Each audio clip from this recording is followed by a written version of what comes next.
విజయ్ సార్కి మెసేజ్ చేశా, sir cinema చాలా బాగుంది అంటున్నారు, అందరూ చాలా పెద్ద హిట్ అంటున్నారు సార్. అంటే నువ్వు అర్జెంట్ గా సినిమా చూడరా ఫస్ట్, తర్వాత కాల్ చేయన్నారండి. సార్ నేను నెక్స్ట్ డే సినిమా చూసా, ఇప్పటికీ నాకు వణుకు వస్తుందండి. ఇలాంటి క్లైమాక్స్ తో కూడా సినిమా తీయచ్చా? ప్రతి సీను అంటే కూతురికి సారీ చెప్పేస్తాడు ఫాదర్ వెళ్ళి మహారాజా, ఆ సీన్ చాలు ఇంక నేను కూర్చొని సినిమా చూస్తాను, ఇంకా డౌట్ లేదు, మీరు ఏంటి సినిమా అని.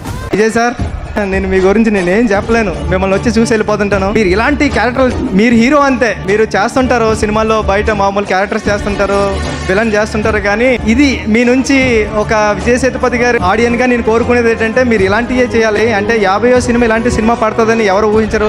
మీ మంచితనానికి కానీ, మీ స్క్రిప్ట్ సెలెక్టింగ్ కానీ ఇలాంటి సినిమా వచ్చింది మీకు. తర్వాత వెళ్తుంటే ప్రీ క్లైమాక్స్ ముందు దానికి ఇంకా సూపర్. ఇంకా క్లైమాక్స్ ఎలా ఉంటుంది అంటే ఎమోషనల్ గా ఇచ్చారు. నటరాజన్ గారు మీ సీన్ వచ్చినప్పుడు అయితే థియేటర్ లో పక్కన అంటే అమ్మాయి లేచి విజిల్ వేసింది మీ డైలాగ్ దగ్గర వచ్చినప్పుడు. ఏం చేసినా వదిలిపెడదామా?